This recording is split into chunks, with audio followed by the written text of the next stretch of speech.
One to one ஆன்மீக நேயர்களுக்கு வணக்கம். நம்ம சேனலில் தொடர்ந்து ஜோதிடம் தொடர்பான விழிப்புணர்வு நிகழ்ச்சிகளை பார்த்துட்டு வரோம். அந்த வகையில் இன்றைக்கி நாம் பார்க்க போகிறது மாந்தியை பற்றி பார்க்க போகிறோம். பொதுவாக பார்த்திங்கன்னா ஜோதிடத்தை பொறுத்தவரையில் எந்த பிரச்சனை இருக்கோ அந்த பிரச்சனைக்கு தீர்வு காண்றது எப்படி கண்டுபிடிக்கிறது மக்களுக்கு நாம் காட்டுற வழி. அதே சமயத்தில் ஏதாவது ஒரு பிரச்சனையை கண்டுபிடிச்சிட்டு இந்த ஒரு காரணத்தினால தான் உங்களுக்கு இவ்வளோ பாதிப்பு இருக்குது, அதனால் நீங்கள் இப்படி பண்ணால் தான் சரியாக வரும், இந்த பரிகாரம் பண்ணணும், அந்த கோயிலுக்கு போகும், இப்படிலாம் சொல்லிகிட்டு இருப்பாங்கள்ல. அதில் ஒன்று தான் மாந்தி. மாந்திங்கிறது மட்டுமே இல்லை, துணை கிரகங்கள் அப்படின்னு சொல்லுவாங்க. இந்திரதனுசு, தூமகேது, இந்த மாந்தி இதெல்லாம் பார்த்திங்கன்னா துணை கிரகங்கள். துணை கிரகங்கள் எப்படின்னா ஒரு கிரகம் வானத்தில் இருக்கும்போது அதை சுற்றி சில வட்டங்கள் இருக்கும், அதை சுற்றி சில அமைப்புகள் இருக்குல்ல, அதை துணை கிரகங்கள்னு எடுக்கிறோம். அப்போ துணை கிரகங்கள்னு எடுக்கும்போது நிறைய கிரகங்கள் வரும். நம்மளே ஜோதிடத்தில் மெயினான கிரகங்களே 9 கிரகங்கள் தான் இருக்கும், அதுவே இன்னும் ஏகப்பட்ட கிரகங்கள் இருக்குது. அதே போல் துணை கிரகங்களும் நிறைய இருந்தால் கூட நம்ம எதையுமே பெருசாக எடுத்துக்கிறது இல்லை. இந்த மாந்தியை பொறுத்த வரைக்கும் நம்ம எப்படி பார்க்குறோம்னா, மலை பிரதேசங்களில் வாழ்பவர்களுக்கு மட்டும்தான் இந்த மாந்தியை பெருசாக பார்க்கணும், மற்றவர்களுக்கு இதை பெரிதாக பார்க்க வேண்டிய அவசியம் இல்லை அப்படிங்கிறத என்னுடைய ஆசான் நெல்லை வசந்தன் ஐயா பல தடவை சொல்லியிருக்காரு. அதை சொல்லிட்டு தான் நான் இந்த விஷயத்தை சொல்கிறேன்.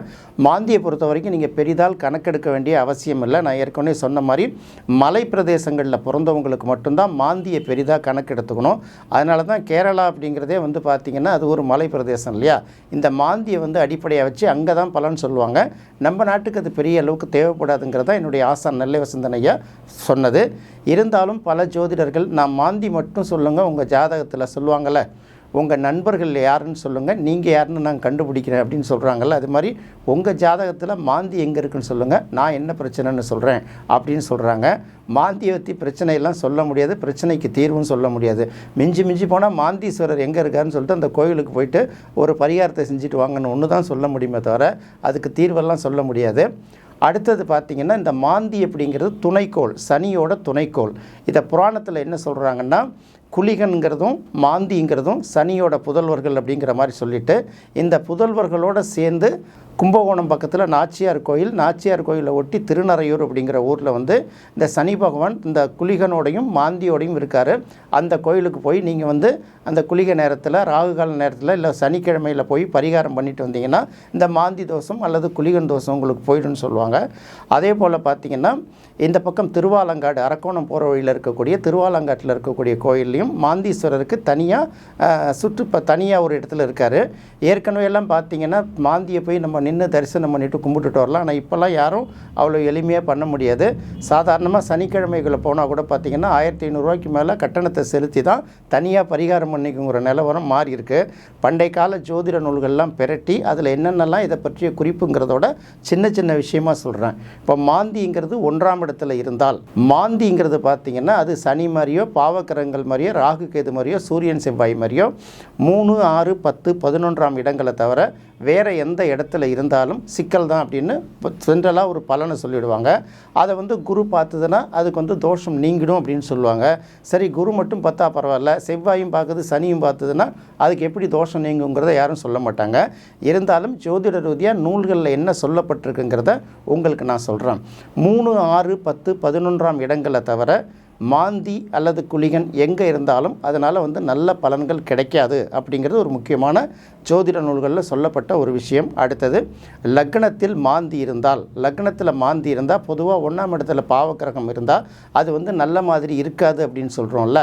ஆனால் பண்டைய நூல்களில் என்ன எழுதப்பட்டிருக்குன்னா, லக்னத்தில் மாந்தி இருந்தால் அவர்களுக்கு நல்ல பலன்கள் கிடைக்கும், சொத்து சுகங்கள்லாம் நல்லா கிடைக்கும், செல்வாக்குள்ள மனிதர்களாக இருப்பாங்க, அதே சமயத்தில் அவங்கள பொறுத்த வரையில் ஆயுளும் தீர்க்கமாக இருக்கும். இப்படியெல்லாம் 1ஆம் இடத்துல மாந்தியோ குளிகனோ இருந்தால் அவர்களுக்கு ஆயுள் பாதிப்பு இருக்காது, செல்வ செழிப்போடு இருப்பாங்க, செல்வாக்கு மிக்கவர்களாக இருப்பாங்கன்னு சொல்லிட்டு கூடவே ஒரு வார்த்தை போடுவாங்க. எனினும் மற்ற ஜாதகத்தில் உள்ள மற்ற கிரகங்களின் அமைப்பையும் பொறுத்து அதற்கு பலன் சொல்லுங்கள். அதே மாதிரி மாந்தி இருக்கக்கூடிய வீட்டின் கிரகம் என்ன நிலைமையில் இருக்குன்னு பார்த்து அதுக்கு தகுந்த மாதிரி பலனை சொல்லுங்கள் அப்படின்னு போட்டுறாங்க. பொதுவாக மாந்தி எந்த ராசியில் இருக்கோ அந்த ராசிக்குரிய கிரகம் என்ன நிலையில் இருக்குங்கிறதையும் பார்த்தும் சேர்த்தும் பலன் சொல்லணுங்கிறது இந்த மாந்தி எந்த இடத்துல இருந்தாலும் எடுத்துக்க வேண்டிய ஒரு முக்கியமான விஷயம். அதை நீங்கள் பார்த்துக்கோங்க. அடுத்தது 2ஆம் இடத்துல மாந்தி இருந்தால், நம்ம 2ஆம் இடம்ங்கிறது குடும்பஸ்தானம் அப்படின்னு சொல்கிறோம். இது தனம், நேத்திரம், வருவாய், குடும்பம், இந்த மாதிரி அடிப்படை கல்வி எல்லாத்தையும் சம்மந்தப்பட்டது 2ஆம் இடம். இந்த 2ஆம் இடத்துல மாந்தி இருந்தால் கல்வியில் அடிப்படை கல்வியில் சிலருக்கு பாதிப்பு ஏற்படும். நேத்திர ஊனம் அப்படின்னு பழைய நூல்களில் எழுதியிருக்கு. அப்போ கண்களில் ஏதாவது பாதிப்பு வரும், கண் நோய் உண்டாகும், அல்லது சிறு வயதிலேயே கண்ணாடி போடுற மாதிரி இருக்கும் அப்படின்னு சொல்கிறது அதோட பலன். அடுத்தது குடும்பஸ்தானமாக இருப்பதால் இந்த குடும்பத்தில் மிகப்பெரிய அளவுக்கு ஒற்றுமை இருக்காது அப்படிங்கிறத சொல்லப்படுது. அதுக்கப்புறம் நேரடி வருவாயை குறிக்கிறதுனால 2ஆம் இடத்தில் மாந்தி இருந்தால் நேரடியாக வருவாய் வருவது அடிக்கடி பார்த்திங்கன்னா பாதிப்பு ஏற்பட்டு தொடர்ச்சியான வருவாய் இல்லாமல் போவதற்கு வாய்ப்பு அதிகம் அப்படின்னு பார்க்குறாங்க. இருந்தாலும் 2ஆம் இடத்துக்குரிய கிரகம் அந்த ஜாதகத்தில் என்ன நிலைமையில் இருக்குது, வலிமையாக இருக்கா, பாதிக்கப்பட்டிருக்காங்கிறத பார்த்து முடிவு சொல்லணும். அடுத்து 3ஆம் இடத்துல ஒரு ஜாதகத்தில் 3ஆம் இடத்துல மாந்தி இருந்தால், 3ஆம் இடத்துல மாந்தி இருந்தால் அதுவும் 3ஆம் இடத்துல பாவக்கிரகங்கள் இருக்கிற மாதிரி அது ஒரு நல்ல வலிமையை கொடுக்கும் அப்படின்னு பொதுவாக சொல்லப்பட்டாலும் 3ஆம் இடத்தில் மாந்தி இருந்தால் அவன் தன்னுடைய சகோதரர்கள்கிட்ட அடிக்கடி சண்டை போட்டுக்கிட்டே இருப்பான் அப்படின்னு சொல்லுவாங்க. 3ஆம் இடத்துல பாவக்கிரகம் தான் சகோதரர்கள் வலிமையாக இருப்பாங்கன்னு தான் நம்ம சொல்லுவோம். அதனால் ஆனால் மாந்தியை பொறுத்த வரைக்கும் 3ஆம் இடத்துல இருந்தால் அவன் கூட பிறந்த அண்ணன் தம்பிகள்கிட்டையும் அக்கா தங்கச்சிக்கிட்டையும் அடிக்கடி சண்டை போட்டுகிட்டே இருப்பான். அது மட்டும் இல்லை வாய் சவடால் விட்டே வெட்டி வம்பெல்லாம் இழுத்துக்கிட்டு இருப்பான் அப்படின்னு தான் பழைய ஜோதிட நூல்கள் 3ஆம் இடத்தில் இருக்கக்கூடிய மாந்தியை பற்றி குறிப்பிடுகின்றன. அடுத்து 4ஆம் இடம். 4ஆம் இடம்ங்கிறது நம்ம எப்போதும் சுகஸ்தானம் அப்படின்னு சொல்லுவோம் இல்லையா.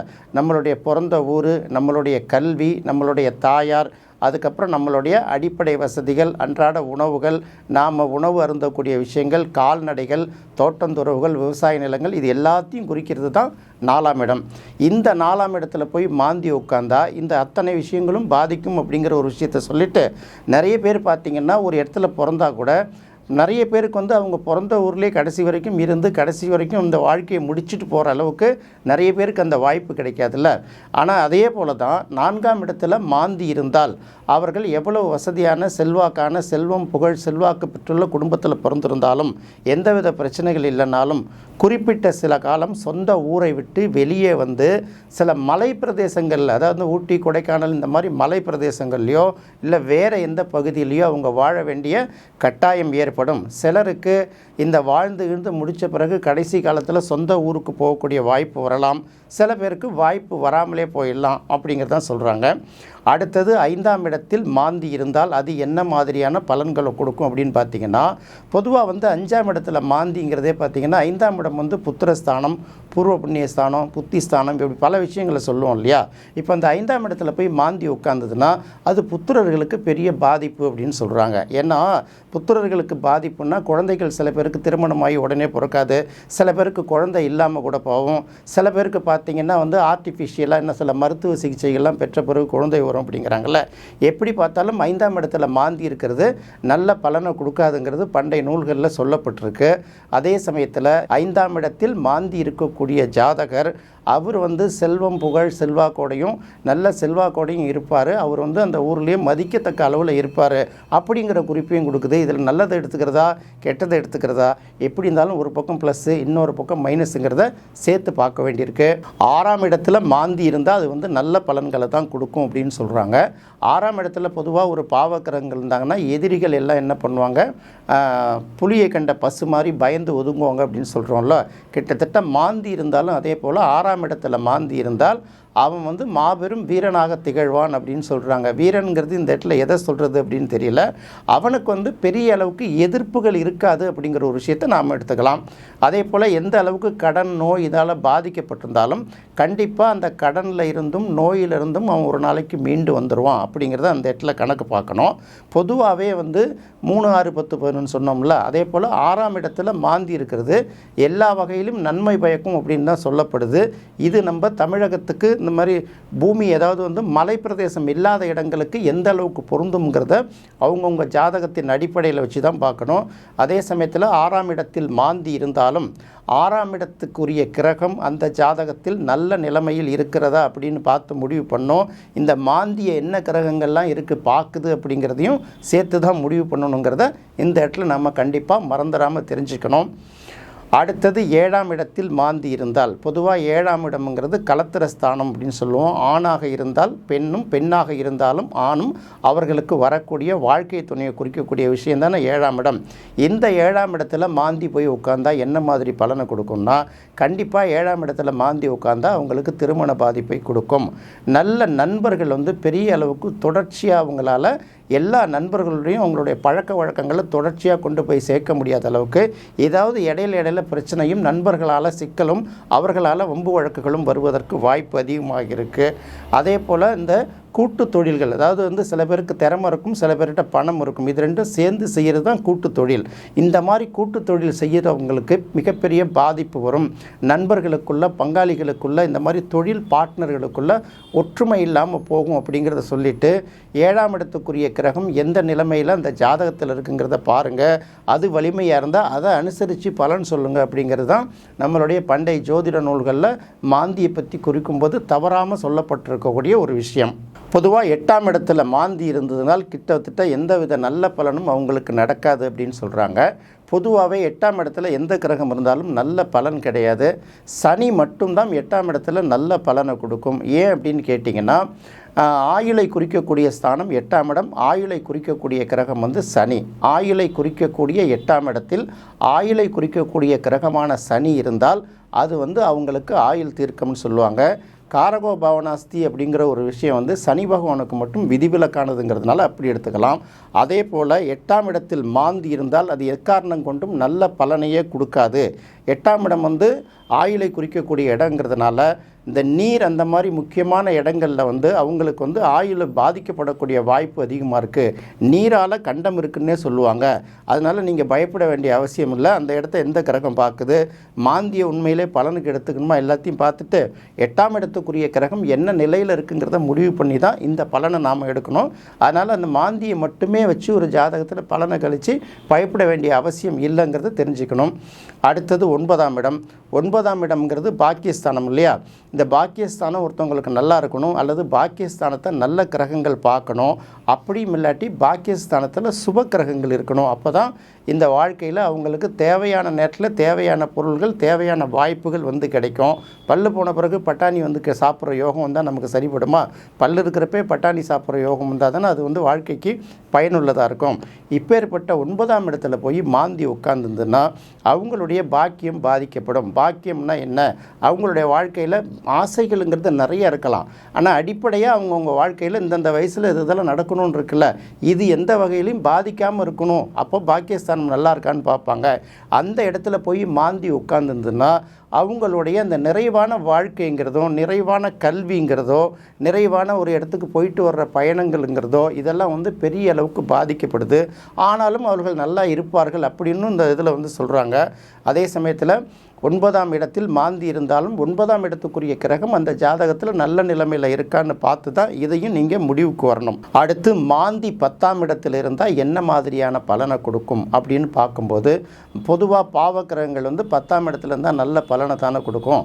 அதே வகையில் மாந்தி 10ஆம் இடத்துல இருந்தாலும் நல்ல பலனை தான் கொடுக்கும், தொழில் வளர்ச்சியை கொடுக்கும், ஸ்டேட்டஸை கொடுக்கும், இப்படியெல்லாம் சொல்லிட்டு இருந்தாலும் சில பேர் இந்த உணவு உண்பதற்கு பார்த்திங்கன்னா இந்த இறந்தவர்கள் வீட்டில் உணவு உண்றது இருக்குல்ல, அதாவது இறந்தவர்கள் வீட்டில் உஞ்சவிருத்தி பண்ணி சாப்பிட்ற அந்த நிலைமை கூட சிலருக்கு வரக்கூடிய சூழல் இருக்கும் அப்படின்னு பின்னாடியே ஒரு பயத்தையும் கொடுத்துட்டு அதுக்கப்புறம் தான் அடுத்த இடத்துக்கு போகிறாங்க. அப்போ 10ஆம் இடத்துல மாந்தி இருக்கிறதுனால அது ஒரு வகையில் ஸ்டேட்டஸை கொடுத்தாலும் சில நேரங்களில் இந்த மாதிரி பாதிப்புகளையும் ஏற்படுத்துங்கிறத சொல்கிறாங்க.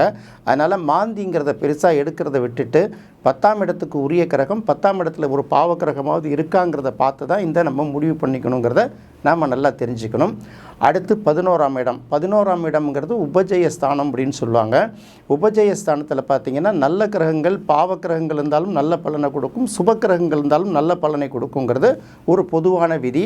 அதே சமயத்தில் சரளக்கணங்களுக்கு மட்டும் 11ஆம் இடம் பாதகஸ்தானம்ங்கிறதுனால அங்கே நல்ல கிரகம் வந்தாலும் நல்ல பலனை கொடுக்காது, கெட்ட கிரகம் வந்தாலும் நல்ல பலனை கொடுக்காதுங்கிறது ஒரு முடிவுக்கு வந்துடுங்க. அந்த 11ஆம் இடத்துல மாந்தி இருந்தால் கூடுமான வரைக்கும் நல்ல பலனை தான் கண்டிப்பாக கொடுக்கும். அதை முதல்ல பார்த்துங்க அப்படிங்கிறாங்க. நல்ல தனவான இருப்பான், காசு பணங்கள்லாம் நிறைய பேருக்கு அள்ளி கொடுப்பான். இருந்தாலும் அவனுடைய விதியை தீர்மானிப்பதற்காக மற்ற கிரகங்களையும் பார்த்து அனுசரித்து சொல்லுங்க அப்படின்னு சொல்கிறாங்க. இது எதனால் சொல்லியிருப்பாங்கன்னா, வெறும் 11ஆம் இடம் மட்டும் ஏமாந்துடாத, அது சரளக்கணங்களுக்கு பாதகஸ்தானமாகவும் வருங்கிறதுனால அதை பார்த்து ஒரு முடிவுக்கு வாங்க அப்படிங்கிற ஒரு விஷயத்த சொல்லியிருக்காங்க. அடுத்து மாந்தி 12ஆம் இடத்துல இருந்தால் என்ன மாதிரியான பலன்களை கொடுக்கும் அப்படின்னு பார்த்தீங்கன்னா, 12ஆம் இடம்ங்கிறதே வந்து விரயஸ்தானம் தானே. அந்த இடத்துல விரயம் இருந்ததுன்னா தேவையில்லாத பிரச்சனைகள் வரும். தேவையில்லாத சில பேர் இந்த பெனால்ட்டிலாம் கட்டுறாங்க பார்த்தீங்களா, அந்த மாதிரி இழப்புகள் வந்து அதிகமாக வரும் அப்படிங்கிற ஒரு விஷயத்தை தெளிவாக சொல்லிடுறாங்க.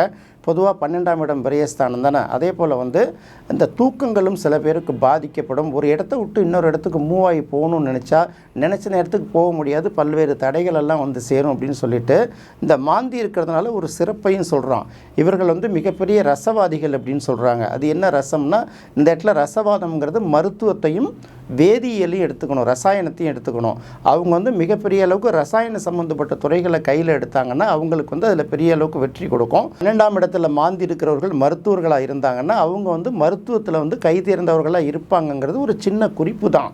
இதை வச்சுட்டு மட்டுமே 12ஆம் இடத்துல மாந்தி இருந்தால் அவங்க மிகப்பெரிய டாக்டர்னு பலன் சொல்லிடக்கூடாது. பொதுவாக இந்த மாந்தியை வச்சு பலன் சொல்லும்போது மாந்தியை பற்றி என்ன சொல்லியிருக்கோ அதை அப்படியே எடுத்துக்காமல், இது முதல்ல மலை பிரதேசங்களுக்கு மட்டும்தான் மாந்தியை வச்சு முழுமையாக பலன் சொல்ல முடியுங்கிறத முதல் முடிவு எடுத்துக்கணும். அடுத்தது மாந்தி எந்த இடத்துல இருந்தாலும் அது மற்ற கிரகங்களோட சேர்ந்து இருக்கா, எந்த கிரகங்களோட பார்வையை வாங்கியிருக்குன்னு பார்த்து அடுத்தது பலன். மூன்றாவதாக மாந்தி இருக்கக்கூடிய வீட்டுக்குரிய கிரகம் நல்ல நிலையில் இருக்கா, இந்த மூணையும் பார்த்து தான் பலன் சொல்லணும். என்ன நேயர்களே, இந்த நிகழ்ச்சி உங்களுக்கு ரொம்ப பிடிச்சிருக்குன்னு நினைக்கிறேன். மீண்டும் இதே போல் ஒரு சுவையான நிகழ்ச்சியில் சந்திப்போம். நன்றி, வணக்கம்.